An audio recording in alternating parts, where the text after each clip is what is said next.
Hello guys, Crispy here and welcome back to another video. This one, my friends, I'm gonna be testing the GeForce GTX Titan X in Forza Horizon 5. This one is the Maxwell edition of the card, so from the 900 series. It compares to like a GTX 980 Ti in performance, in games that don't really require more than 6 gigs of VRAM, because the 980 Ti has 6 gigs. This one has 12 gigabytes, as you can see here in Tech Power Up GPU-Z. As usual, we're running the latest Nvidia drivers at the time of recording this video, and yes, it's released back in 2015, so it's kind of an old card these days, but it still packs a little bit of a punch, as we'll see today. Over on the left, preparing it with a Ryzen 9 5900X and 32 gigabytes of RAM, and let's get right into it, shall we? Option highlighted. Shut up. Let's go over the settings first in 1080p resolution. To start this off, and we're also going to test this at 1440p, 4K, and 8K res. With those 12 gigabytes of VRAM, it might actually be possible to play at that massive resolution. High settings to start this off. This is the preset. MSIA is enabled, but it's not really that intensive in this game. So it's a beautiful, shiny day here in Forza Horizon 5. Awesome to test this old beast. Keep an eye out on that power consumption, by the way, because it will go up. This game is kind of weird when it comes to power consumption, actually. At 1080p, even though the GPU usage is at 98%, and at 4K it will be the same, it consumes much less power. It's kind of weird, and I've only noticed it in Forza Horizon 5 so far. But as you can see, high settings at 1080p does give you somewhat of a high refresh rate experience. You know, it's not gonna max out a 144Hz monitor, for example, but it's pretty damn smooth. It's also quite a bit faster than the GTX 980 that I tested last week. Remember, the 980 is from the same architecture. But, well, it was a 980, there's still the 980 Ti, which was a lot faster than that, and then the Titan X, which was pretty much the same thing as 980 Ti. Sometimes 980 Ti is actually a little bit faster than this because of higher clock speeds. Also, take a look at that VRAM consumption, 4.2 gigabytes. That means that the 980 Ti would also do a really good job in this one. Oh boy, oh boy, oh, I'm gonna crash. No? Okay. Ooh, what the hell? We didn't crash into a tree. That was awesome. Okay, let's go. Let's see the big city from above. That's the intensive part of this benchmark run of mine. And as you can see, it drops immensely here into the 70s at 1080p resolution. Now, this might not seem like a good result for a GTX Titan X. Also, this is similar to like a GTX 1070 in some games. Newer games will run better on the 1070 because of the newer architecture. But yes, this might seem like it's not performing that well for 1080p res, but FPS don't really change that much if you increase resolution. The scaling here in this game is not that great, I guess, depending on how you look at it, and it drops into the 50s there in the most intensive thing that you can do, getting out of that tunnel. These were pretty good results at 1080p, but I think at higher resolutions we will be more impressed. Bumping it up to 1440p, still using the high settings here, and as you can see, we're getting 60s now. Pretty good stuff still. I think it's gonna drop though when looking at the entire city, and that's just a little bit underwhelming from a Titan X, you know. This is a really well optimized title. I was expecting slightly better results, but still, this is totally playable. And we gotta remember that this is a 7-year-old card already, which is insane, right? It's a bit crazy to think that Maxwell GPUs are so old these days. The 970 still seems like a good option sometimes, at least to me, right? If you can find that card for like 80 bucks, it can play everything at 1080p resolution, low or medium settings, but it can do it. So, pretty good card that one was. And the Titan X here, 1440p, dropping into the 60s. Not bad. Okay, it's not dropping from 60s, so that's actually pretty damn good. Ugh, that sucked. Well, at least you don't crash like in Cyberbug 2077. The cars there just go crazy whenever you crash. Oh boy, okay, what am I even doing? You know what, we should actually play with the controller. What am I doing with mouse and keyboard? It feels much better with the controller. So let's do that. I just don't really remember the controls too well. Okay, now I do. Alright, let's go. And looking at the entire city, not a problem for a Titan X, which is really nice at 1440p. And getting out of the tunnel, of course, it drops, but it's only for a split second anyways, or a second at most. And I think it's still pretty damn enjoyable. Still doesn't drop from 60, so you're absolutely fine with this experience. Flawless, basically. Almost flawless, if it wasn't for the tunnel. I think it will impress us the most here at 4K res. I mean, 1440p was already pretty damn impressive for a card this old to still be playing this game absolutely fine at that res, but 4K is just... It's so good looking, guys. It's so sharp and so detailed. I am running this on a 4K monitor, so that might be why it looks so much better than 1440p to me. But I mean, it's just gorgeous, this game, guys, and it still gets 60 FPS on average, almost. You know, give it a little bit of an overclock and it will perform a little bit better. Also, see the power utilization that I was telling you about? At 1080p it was much lower, and at 4K it's still not at 250 watts, which is great. That's the rated TDP of the Titan X and the 980 Ti as well. So we're still a little bit far away from that, and you can still probably overclock the card a little bit and be fine, even with the stock cooler or reference cooler that I have here on my Titan X. Yeah. Not consuming that much power, honestly, you know, compared to TDP at least. Alright, we're doing much better here. See, guys, the controller, it changes everything, basically. Still, it drops into the 50s and maybe 40s, going by, yes, look at that. The smoke effects are intensive there. But as I told you, 40 plus FPS in a game like this is absolutely perfect, to me at least. As you can see, dropping into like the 30s, higher 30s. Not bad, and I could still have a ton of fun like this. And honestly, with a 4K monitor and this card, I would choose the 4K res, guys. Just because I don't really need high refresh rates in a car game like Forza Horizon 5 or racing game, whatever. It's more of a chill game to me at least, and I much rather have the good visuals, because this game is gorgeous, than the like 100 FPS basically. So yeah, the fact that it is still near 60 FPS at 4K resolution is pretty impressive. But now let's try it out at the 8K resolution, guys. Oh boy, I can see that it's not gonna go well. Okay, it's not a good idea.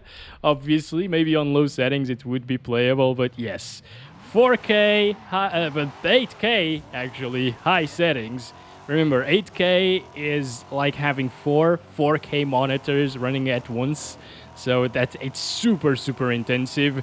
Surprisingly, VRAM usage is still pretty well under control at 7.5 gigabytes there, and I can still drive around like this.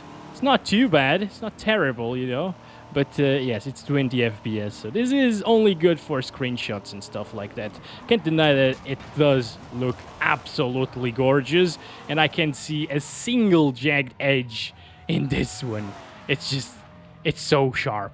I've never seen anything like it. Like before I tested games at 8K on a 4K panel, I had never seen such sharpness. You know, it's beautiful, guys. It's beautiful. But yeah, definitely not for actually playing the games, at least at high settings. All right, that's 1080p again, by the way. It's the size of the OSD at 1080p. Same size as it was at 8K, by the way. And now let's bump it up to ultra settings. And by the way, I'm not going to test extreme settings in this video because extreme looks almost the same as ultra, honestly. And it gets us less FPS, so you should stick to ultra if you're looking for the best visuals gameplay scenario, I guess. It does look a lot better than high, though. Now here we go. Starting off really great here with 69 FPS on average at times. Not anymore, though. If we could get 69 on average like this at these settings, that would be insane. I don't think we're gonna get that. It's probably gonna drop a lot from 60 in the city area, but still, it is not bad. Once again, if you only have a 1080p monitor, the Titan X is still somewhat of a beast these days. It can play a lot of games. It's better than like the RX 580 that I tested yesterday in Cyberbug. Yeah, this is a really strong card. It does consume a lot of power, yes, but it's really nice. I don't know, there's something to it, just being a Titan, you know. and you holding the Titan on your hands. It's awesome. It's beautiful. I don't know how to explain it, guys. Maybe it's just me, because back in the days I really wanted these GPUs, the Titans. They were like, of course, the top of everybody's wish list, basically. They were $1,000 GPUs, you know, really expensive in those days. Right now, $1,000 for a GPU is kind of normal, unfortunately. But yeah, in those days, you would pay like $600, $650 for a 980 Ti and $1,000 for a Titan X. And well, the performance was pretty much the same between the two of them, but you know, having the Titan was just beautiful. I don't know. Anyways, let's stop talking about that. It's the city area. It's dropping so much, but it's still above 40 frames per second, guys. So again, for a game like this, it is all right. And the ultra settings, given that they look way better than high, maybe this is a good option. I don't know. Let me know what you think. Would you rather play at high settings 100 FPS or ultra settings 60-ish on average with drops into the 40s? I myself, I don't know. I think I would just go 4K.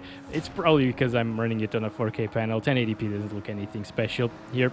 Anyways, 32 there on the minimums, but not a problem. And let's bump it up to 1440p. Ultra settings preset still. Let's go. Oh, the difference is huge. Actually, you know what? It could be because of the jagged edges in this game. If you disable MSAA completely, it just doesn't look like native resolution for some reason. And I think Digital Foundry actually said that 4 times MSAA should be what people choose in this game for getting rid of the jagged edges. 2 times just looks like kind of native res without any anti-aliasing, which is really weird in this one. It's probably why it's not an intensive setting. Where the heck are we going, by the way? And it still performs quite well. As you can see, we aren't really seeing a ton of drops coming from 1080p resolution, you know, only like 5 FPS difference here. Not even that at times, and that's really impressive. Depending on how you look at it, that could be impressive scaling between resolutions or not impressive scaling whatsoever. Because, you know, for older GPUs and lower-end GPUs, it would be great to have a big increase in performance coming down from a high resolution to a low resolution. All right, let's see over here. Oh boy, yeah, 30 there. We only lost 2 FPS getting out of the tunnel. Pretty impressive stuff. So 3840 by 2160 ultra settings preset and ooh, 30. Okay. So that is a big difference actually. I mean, it's only like 10 FPS difference coming from 1440p. In other games, it's a much bigger difference. But yes, it's looking so awesome, guys. It's looking so amazing. And looking at these sunset colors, I mean, wow. Really gorgeous. Unfortunately, it will definitely drop. Oh boy, the handling is a bit weird whenever you are on grassy areas. But okay, we got this. Starting to get the hang of this, finally, after like 100 hours of benchmarking this game. Yeah, it's sad that I still suck at driving here. Okay. Oh, what the heck am I even doing? So 30s. Not really dropping, at least so far, but it's really close. I think it would drop with like slightly more cars on screen, for example, or maybe rainy weather with reflections. It would drop us a couple of FPS and it would be below 30 frames. So definitely try to overclock this card if you're playing at 4K Ultra. I mean, it looks really gorgeous though with that ambient occlusion compared to high. Really, really nice. Getting out of the tunnel. 25 for a second there. Again, it will only happen once or twice during your gameplay sessions, unless you really like tunnels. But, yeah, overall, it's not too bad. If you lock it to 30 FPS, it's a pretty solid experience here. Not bad, and VRAM usage is well under control at 7 gigs. Okay, I'm not sure why I'm doing this. 8K ultra settings. If high didn't go well, yeah, ultra is obviously a terrible idea. Still good for screenshots though. If you want to position yourself somewhere and take a beautiful looking screenshot with tons of resolution, this is it. You do lose 5 FPS compared to high at 8K. You can still drive around, but it is really terrible. Although, I have seen people playing these games with less FPS than these and saying that this is playable, so I don't know. I'm gonna leave it at 8K now, and we're just gonna do it at like very low settings for fun. See if it actually runs or not. Oh yes, look at those colors, sunset colors here. Maybe this, oh no, this is not gonna be our thumbnail because it's on very low settings. Oh, come on, where are the sunset colors? Why did it change? Yeah. Anyways, it's getting 30s now, so it is playable in fact. It's getting kind of the same or slightly higher FPS than like the 1080 Ti at 8K high. The 1080 Ti was such a huge improvement over the 980 Ti. It's just crazy, guys. But well, if you fancy 8K resolution gaming for some reason with your 7-year-old, GTX Titan X, well, this is possible. It's just, it doesn't look good. It looks sharp, but it doesn't look good. I know nobody is gonna play like this at 8K very low, but I'm just curious here. Okay, it does drop from 30 FPS in the city area. 29. Again, slight overclock would actually put it above 30. It's getting around the same FPS as the original Titan at 4K high, I believe, or medium maybe. So that's interesting. Oh, now that it's nighttime, the tunnel is not intensive anymore, so we can actually end it there, guys. So yeah, that's been it. Thank you very much for watching this video. Hope you enjoyed it. Oh my, this is so hard to control. Look at this. Doesn't really drop that much there at the end of the tunnel. So yes, I'll catch you in the next one very soon. If you enjoyed this video, give it a like, subscribe, maybe consider commenting down below as well, which helps the channel a lot. I really appreciate everybody that does so. And yeah, again, thanks for watching. Catch you in the next one. Love you all. Bye-bye.